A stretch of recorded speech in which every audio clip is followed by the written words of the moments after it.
What's going on, Legionnaires, Legionettes? This is Ellswin from Post 205, American Legion, here in good old Augusta, Maine. I want to give you guys an initial update on the status of the post and what's going on with us. We haven't done anything official yet. We're brand new, probably a real new rebuild post. Little backstory about myself. I'm a combat veteran. Got in a little issue, got released from the military a few years ago. Transition was tough, still kind of in the middle of that. And, you know, you deal with a lot of transition, you deal with a lot of issues as far as being a soldier and trying to come into the real world and try to, make light of a situation. And in that, I've learned that a lot of soldiers have a lot of issues. We all lose, we all gain. All of us, male, female, it doesn't matter what branch you're in. We all pretty much have the same type of issue, just different. It's like that different family, different pack of dogs, or whatever you want to call it. We all struggle at about the same pace. So with that struggle, it was laid upon me that, maybe some of your help should come with the Legion, and maybe you should, take on a Legionnaire role. And I'm like, a group would be good. Being a mechanic in the military, you kind of get into that platoon thing. But as a mechanic and as a cook and as a, medic, so to speak, those type of MOSs, we're very into cross training. They have a saying in our organization, brothers and sisters, cross train is important and downtime is inefficient. There's a lot of downtime sometimes to being a cook and being a mechanic or being that medic, or they think. But they don't see that white space. They don't see us studying. They don't see us, going over certain things. And some of us get complacent and lazy in that. And we're like, oh, we do it. And in that, people come around, they talk, and they, but we go from 0 to 500 so fast. And you forget how fast you go sometimes. And then, you prepare one day for that one little fight overseas. And a lot of us have experienced that right stateside, with our own struggles and our own fight. So, fast forward 15 years or maybe even 2 years. That same soldier is going to change. Stats were given back in 2007 when I first was incepted into the National Guard of the state of Maine, that the average soldier that goes in at the time from basic to AIT, once they're out of there within the first year, they have more training. They have about 15 years worth of training, or 5 or whatever it was, years worth of training. And correct me if I'm wrong, guys, for the field. And that's a lot to take in at such a fast pace. And you forget a lot of things, we all do. I don't know of many veterans who just go in going, yeah, I'm 15 years ready, you're 5 years ready with all that experience. We're stuck in that mode of, in the time, in the place. That stress that we have to train under, and we don't understand it, we don't get it till years later. So I come here and I take this role on, and within a year, not knowing anything about it, I would say, made good friends here, and not being in my good headspace and timing, cue to guys, you're like, yeah, because we're taught, you train for the next highest rank. And it's almost like a field promotion. They're like, hey, man, you want to be the commander? And you're like, yeah, man, I'll do this. Not knowing the responsibility of that or reading about it can really be detrimental to the person that takes that role on, because you're going to put everything you just had as far as transition here, and it may not be the right thing. You're going to put it into this little box. And when you do that, you misunderstand the position that you hold, because it's not yours. Learning leadership is very important in nonprofit organizations such as Give Back, like American Legion, also your Masonic lodges and your, any type of things like that, your fraternities and all that. It's misunderstood because in order to get that organizational feel as to what they do, you have to be involved with the secret. And a little word of advice to the layperson that wants to lay that foundation: there is really no secret. The secret is starting that business from the ground up. You've got to lay a cornerstone that's going to stay there and stick, and people are going to remember it. That's the secret to life: cornerstones. And had I come in this with a clearer state of mind, I probably wouldn't have been commander right away. I would have probably sat back and learned and been like a sergeant at arms, a little bit of responsibility here or there. But this was like a dying post. So we have the circle in the Legion, and you get to the bottom of that. In some places it's hard to come back out because we have to run that in such a way that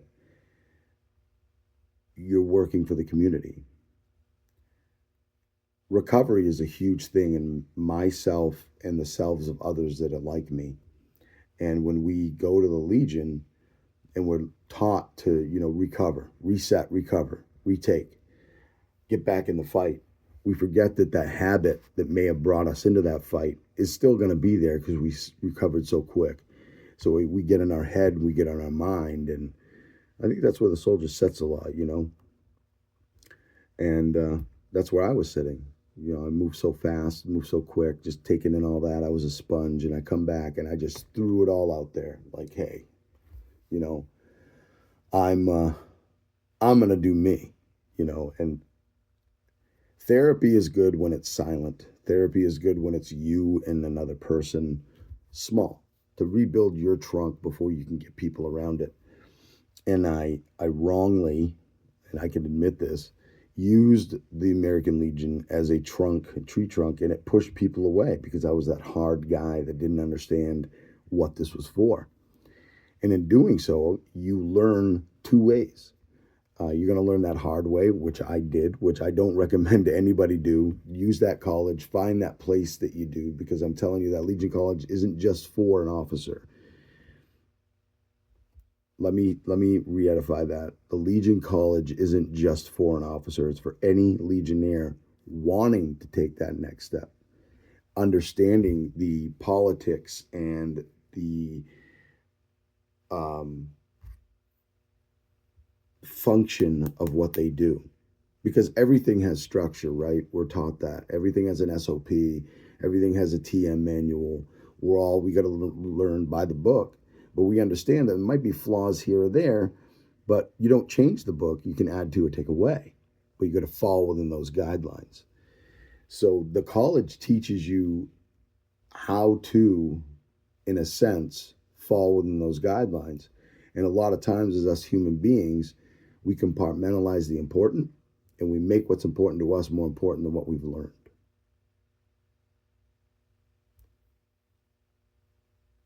Do what's best for the Legion that falls through the pillars in which we learn.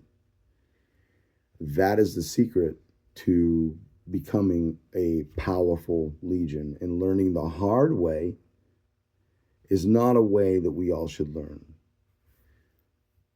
But a blessing came not too long ago with another soldier who was facing the same type of issue that I was, going down that same path as me.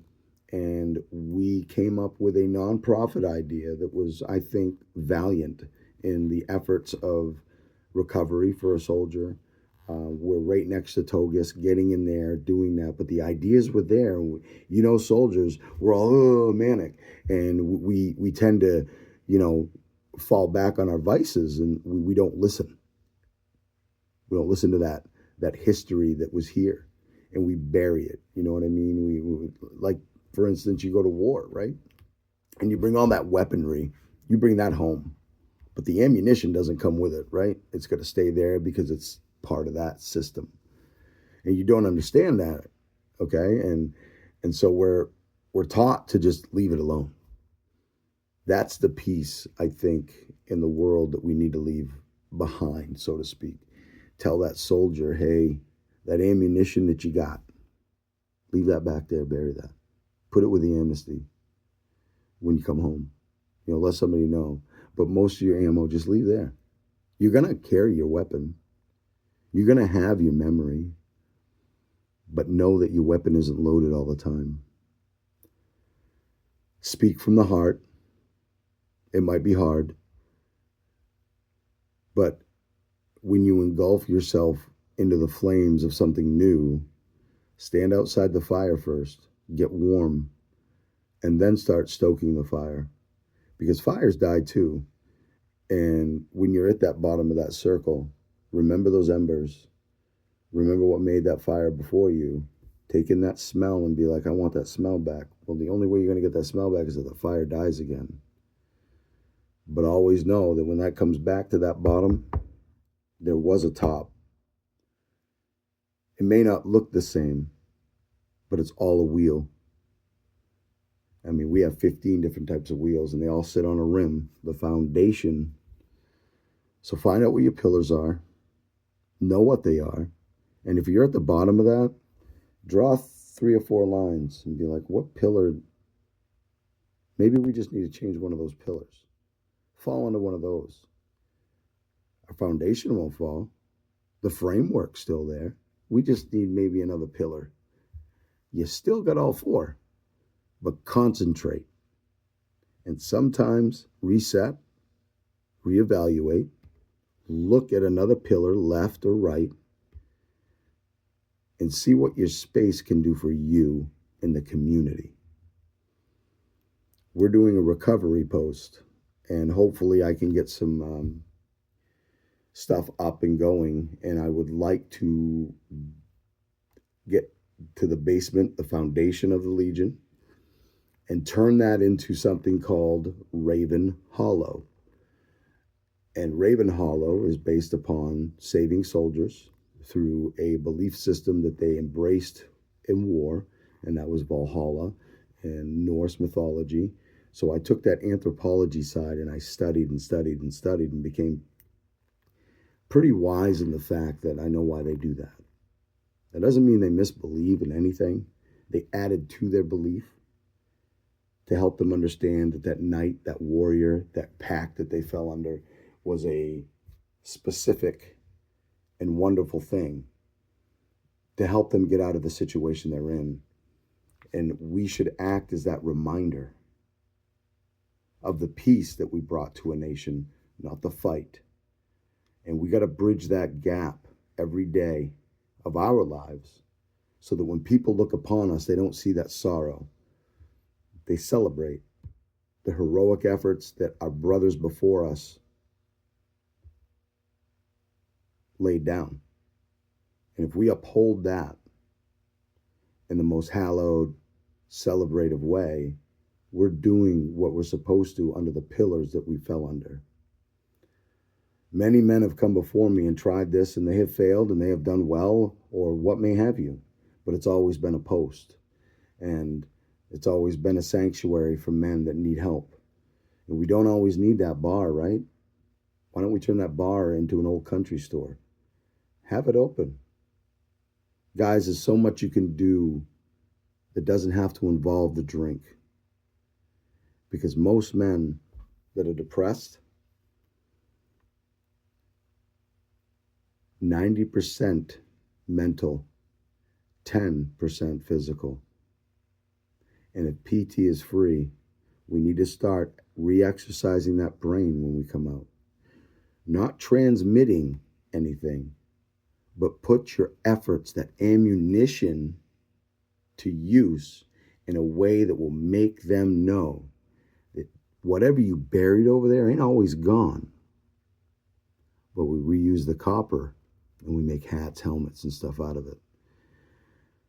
So I just wanted to let everybody know I don't write a lot, but for those of you who are wondering what Post 205 is about, you're more than welcome to show up today. 7 o'clock is the meeting. Bring a family member that's a vet. We will introduce to you the different organizations that fall within the guidelines and the spectrum of the American Legion. right now, because we have very few officers, I think I have 3 right now. We're building. It's getting slow. We had our first big event yesterday with our treasure trove keeps. We've made some money back on the money that we spent out of pocket, and that's kind of the sacrifice you got to make to start that ball rolling, to get that excitement back in. So push this out to anybody in the Augusta area surrounding that doesn't really have a place to go. Even during the meeting, if you want to chat, hit up a buddy, have them contact Travis Ellsworth, anyone, and we'll zoom you in, or we'll put you on chat or whatever, and you can see it. We'll walk you around, show you the place. The downstairs, it needs a lot of work. We're looking for donations, whatever you guys got. We're not looking for any type of handout, so to speak, but a donation will go quietly to whatever you want it to go to, whatever particle of this business that you think you can run. We'll open it up to you. And as long as you sponsor the things like baseball and the sports and the athletics and the school, and we fall within those safety guidelines, I'm pretty sure we can get this thing back up and going. Togus is another place, like I said, we're going to push that. We're going to get some coffee going, and that's open up to the whole state. All you got to do is stop by Route 17.